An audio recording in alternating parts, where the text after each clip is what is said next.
may seem chaos down here, and in fact, many of you will never have seen so many people lined up for a cycling event before. This is BMX, that's bicycle motocross, and almost overnight, this has become one of the most popular events in British cycling.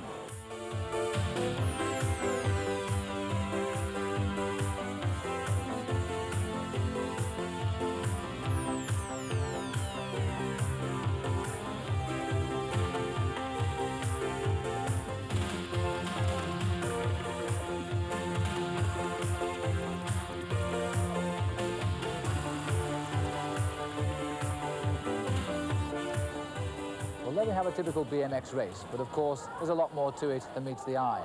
Now, to try and understand what is quite a complex sport, let's take a closer look at some of the finer points. Well, the first thing you'll learn about BMX is that it has a language all of its own. A heat, like this one, is called a moto, and the riders try to progress through the motos to the final. What I really mean to say is the main. Berms, camelbacks, 720 rollbacks, lids, bunny hops and wheelies only skim the surface of the basic language of a BMX rider. Motos from leaving the gate to the finishing line last only a few seconds, but 3 good performances and you're in the quarter-finals, then the semi-finals and hopefully reaching the main itself. Usually, 8 riders contest each moto, and a great deal of skill and not inconsiderable nerve is called for. Well, the first thing that strikes you about a BMX machine is its sheer size, and no matter how big you grow, the bicycle more or less stays the same, and that's to get you around the burns and also to give you good control on very tight circuits. Now, we can take a typical machine here, and you'll see first of all good chunky tyres for plenty of grip on the sand and mud, and they are pumped up to twice the pressure of a car tyre, which is about 45 pounds per square inch. The pedals themselves, no toe clips you note like a normal cycle, but little studs on them to grip under the shoes. The riders can choose their gear for the course, and if they don't like the gear, they can change the ratio by taking off the chain wheel here and replacing it with a new one. And of course, as a safety precaution, the bicycle is protected by these sponge wrappers around the top tube. The other significant thing is only one brake normally, but if they choose to do so, they can put 2 on.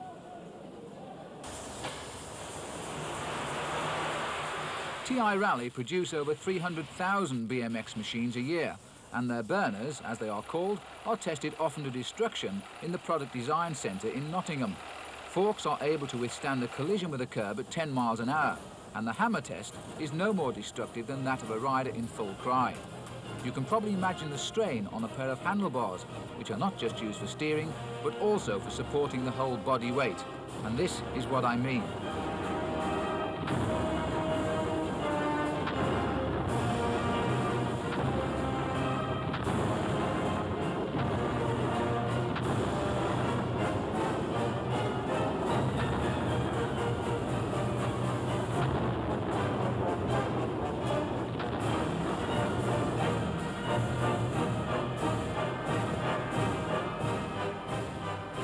Sometimes a moto appears more like a battlefield, but thankfully injuries are usually restricted to dented egos and some lost skin, and there's always a victor in the end.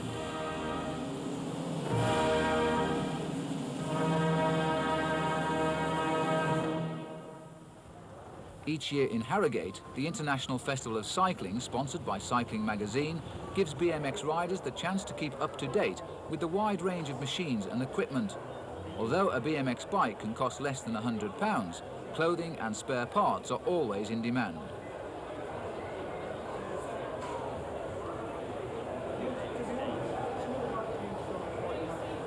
One of the sport's main attractions is the variety of colours, and because it's backed up with plenty of hype and presentation, the rider must think of his or her image. The British cycle industry, some say, has been saved by the advent of this new sport from America, and they are certainly doing their best to impress. There's no shortage of choice now, it's only a matter of how much you want to spend.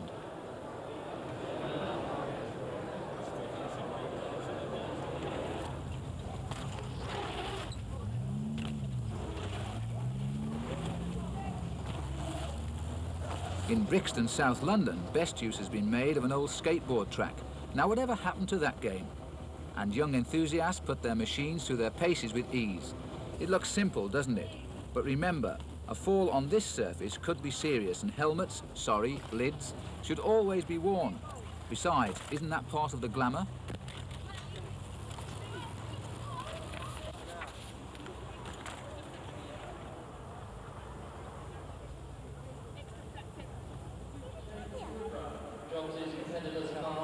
You certainly wouldn't catch Andy Ruffle, one of Britain's best riders, without his lid on.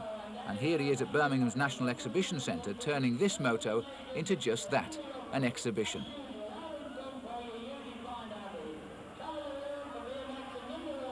Ruffle is not just a top competitor, he also specialises in freestyle riding. But over a course like this, he really excels.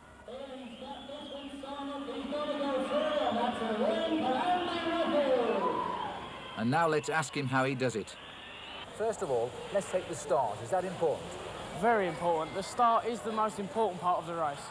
If you can get out of the start first, then you dictate where the other riders in the race go. Well, how do you do that? Because you're in mid-air half of the time. Well, BMX racing, you need to get over the line first. So while you're in mid-air, you're losing speed. So BMX racers tend to try and stay low to the jumps and really skim over the jumps.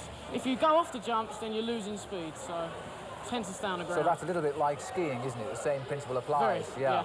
Now, what about your own prospects in the sport? Will you simply want to be a British champion all the time? Is that the ultimate ambition, or can you do something else? Well, in bicycle motocross, my ambition is to be, because I do trick riding as well, which is called freestyle riding. Yeah. And I aim to be very good at freestyle. I am very good at racing as well, and to earn my living from BMX racing. I travel the country doing demonstrations also, promoting BMX, promoting safety to the kids, and generally explaining about bicycle motocross racing.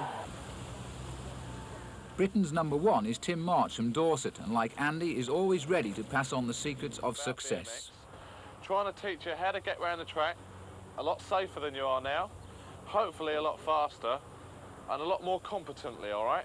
Now, what we do, we split the track up into 3 parts, all right?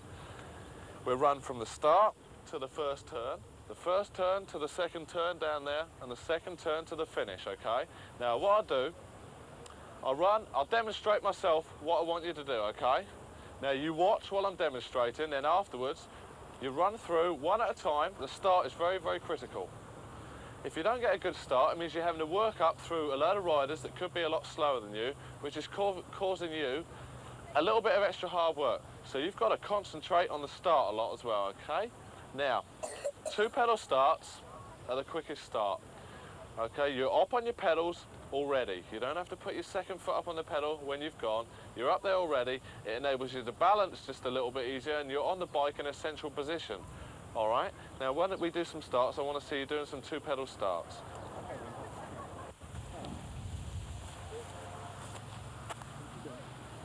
Come on there, number 7.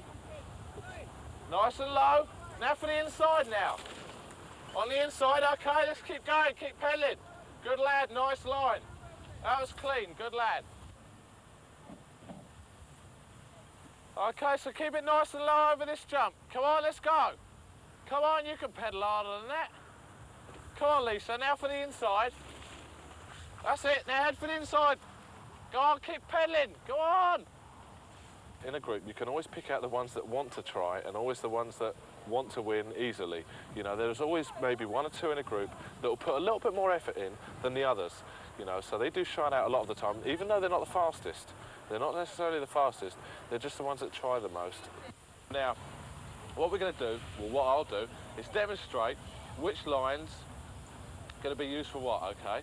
Now, the outside line, like I said earlier, is a little bit smoother and possibly the safest, okay? Now, but we've also got another line